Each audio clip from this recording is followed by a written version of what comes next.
Last Friday, I'm recording this on a Sunday. Last Friday, the Genius Act became law in the United States, and it paves way for stable coins to be recognized in some form of a legal tender in the United States. And it is expected that this will be followed by other countries also sort of accepting something of this nature. Many banks are expected to also start doing this. Essentially, the takeaway here is you don't need to have physical dollar bills. You can use the app, a stablecoin app on your wallet, electronic wallet on your phone to start doing your transactions using the US dollar. Because the US dollar is like a reference currency across the world, you can use it anywhere you want, as long as the country that you are trying to do the operations is supporting the stablecoin that you wanted to use. So small set of things that will happen. You'll start seeing like, okay, these are the places where we will accept, these are the countries that we will accept these stable coins. For example, the first one I can think of is Tether, and then perhaps there'll be 5 or 6 more such coins. All of them will have some sort of a binding to an asset, most likely the US dollar, just like the Tether is $1 is equal to 1 coin for easy conversions and so on and so forth. So this is just what is happening, but this one move, which has been happening for over 5-6 years, it started with the United States moving away from Libor, which was being managed by Bank of England and a bunch of banks in England, about 15 or 16 of those, that the United States decided to have its own rate called the SOFR. I've already talked to you about it with Tom Luongo, and that SOFR started this whole process. Now you have the stable coin also being blessed by the United States. So this means that there are a lot of things that are going to go away from the United Kingdom. The United Kingdom is in a whole lot of pain at this point of time, not just about finance, but also about its usage or hegemony or ownership of various places, various strategic spots across the world that it had, like for example Hong Kong. Now Chagos Island might go away. That means Diego Garcia goes away.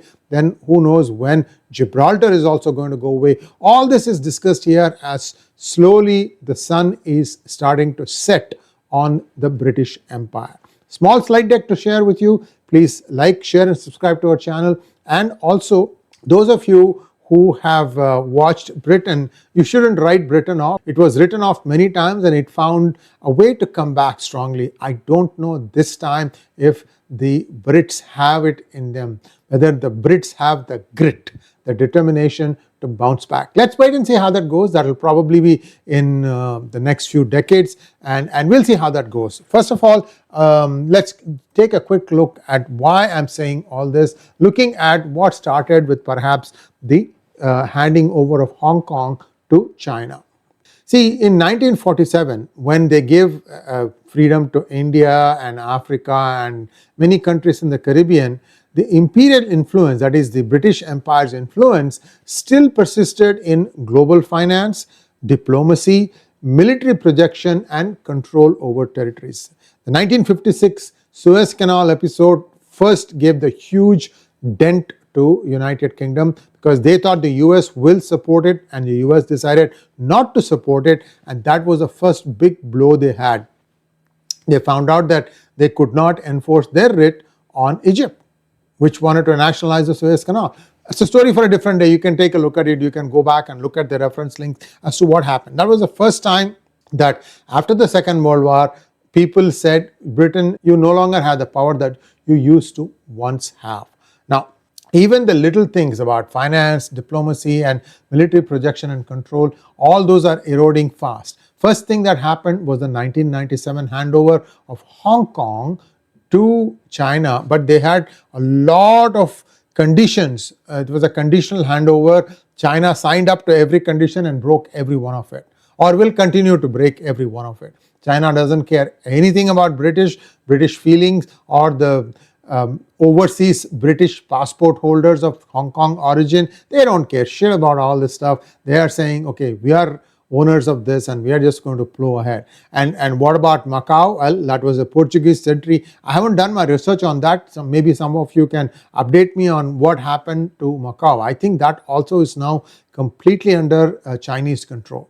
Anyway, so what was Hong Kong? Hong Kong was a symbol of British commercial supremacy in Asia, and it was a colonial outpost that outlived most others. For example, they used to have a big presence in Singapore too, but they moved away from that. I think in 1967, if I remember correctly, that's when Singapore got, actually Malaysia said to Singapore, just go away, we don't want you.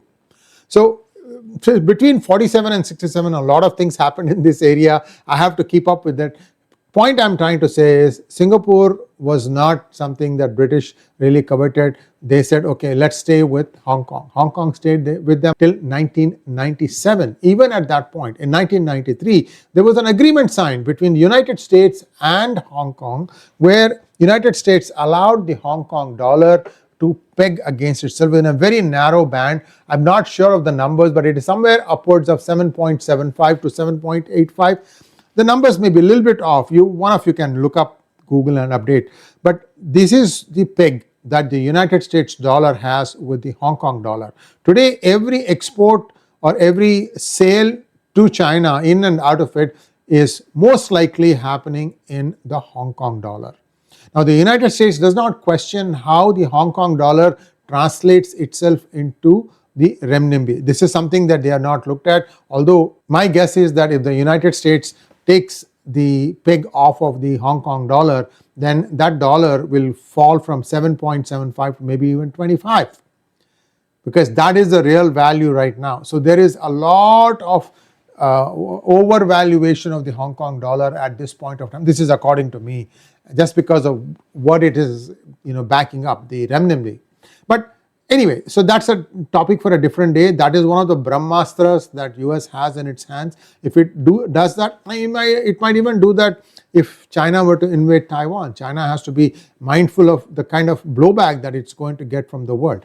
Anyway, so Hong Kong, once it went out of the British hands into China, it has been forcibly annexed, and the one country, two systems, that became a joke. I was in Hong Kong in 2001, 2 weeks after 9/11. Big time security checks of, when over international travel, they were checking a lot of stuff. But finally, I managed to land in Hong Kong, and I had to go into the Guangdong province, place called Tangsha. At that time, what used to happen was you took a bus from the Hong Kong International Airport and you bought the ticket to go to Guangdong, Tangsha area. Tangsha was the city that I was going to go to. So what you would do is you get into this bus. The road system in Hong Kong is left. Cars drive to the left. So you have this left bus. You go all the way up to Shenzhen and then you do the border crossing. In Hong Kong, you do one customs. Again, at Shenzhen, you have to do one more set of customs change, and then you went into another bus, except here this bus is on the right side of the road. China drives to the right of the road.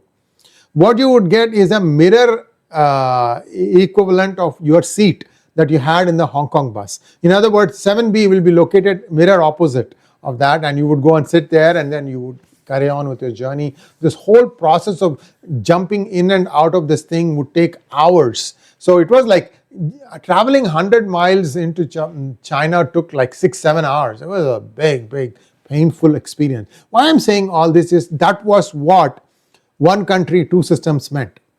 Inside Hong Kong, you still felt like all the international laws applied and so on and so forth. But once you went into China, it was a totally different system altogether. Well, all that changed after COVID. China forcibly annexed Hong Kong. Nobody said a word, even United States. It could have used that Brahmastra at that point of time. It chose not to. I don't know why. It was Biden at that time.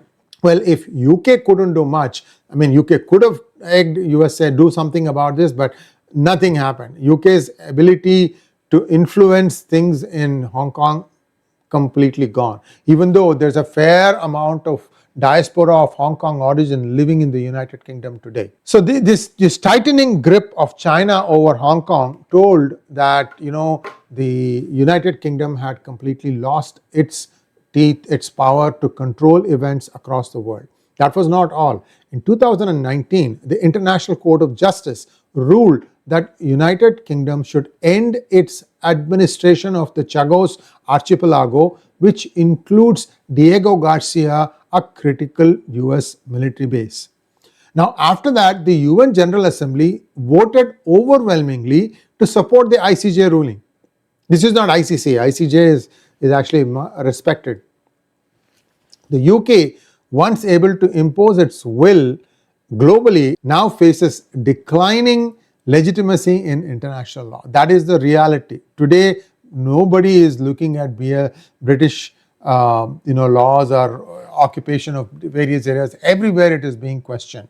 This is not all. Mauritius and other countries have successfully challenged British sovereignty, signaling a loss of moral and diplomatic authority. Now let's take a look at what is happening in Gibraltar. When British did the Brexit, that complicated matters, and now Gibraltar, which used to be a crucial naval base and a symbol of 18th century maritime supremacy for the British, now it is being forced to give concessions to Spain, to which Gibraltar is attached.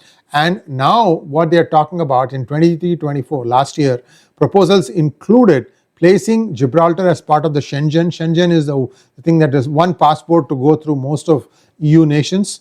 It also means that EU officials will control access to British soil, an almost unthinkable development just a decade ago.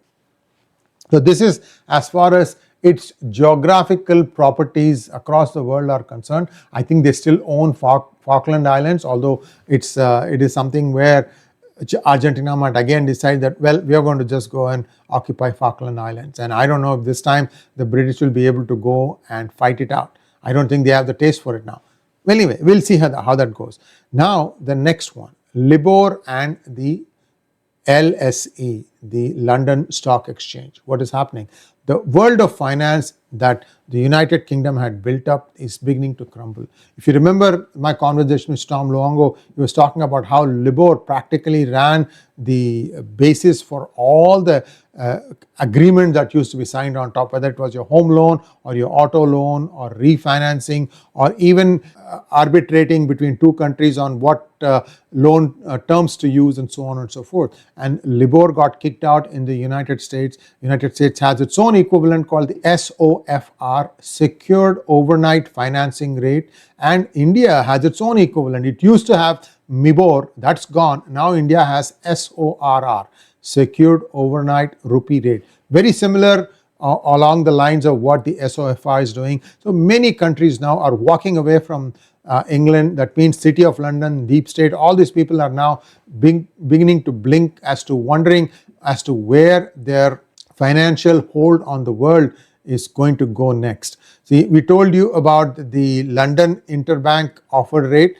This was a foundational benchmark, but its discontinuation in 2021 after a scandal and market irrelevance signal the end of London's dominance in global lending markets. I told you how SOFR got introduced in 2019. Now they have a slightly different one. They call it, I'll come to that in just one second.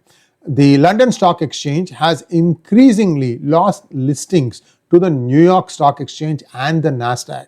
Some of the big names from UK, for example, Arm Holdings and CRH, opted to list in New York, bypassing London altogether. That's news to me. That means that these companies felt that more Americans would be interested in buying a British product than the British themselves. I mean, British in loosely saying this because it was London. Everybody around the world used to come and participate. Somehow London has lost that charm. Post-Brexit, capital outflows, regulatory uncertainty, and a shrinking financial sector have weakened London's role as the world's financial capital. So, what is the conclusion? The British Empire is ending with a whimper, not with a bang. And here are some of the things that will show you why this is a fact. British Empire was always more than just territory. It was also about financial systems, legal frameworks, and global soft power. And what exactly is going on? What is happening to Britain. Its territories gone. The legal legitimacy is eroding. The financial supremacy is fading. Traditional allies are hedging their bets elsewhere. Remember, I told you about gold fleeing from London to New York? Why do you think that is happening? Because people in Europe know another war is coming.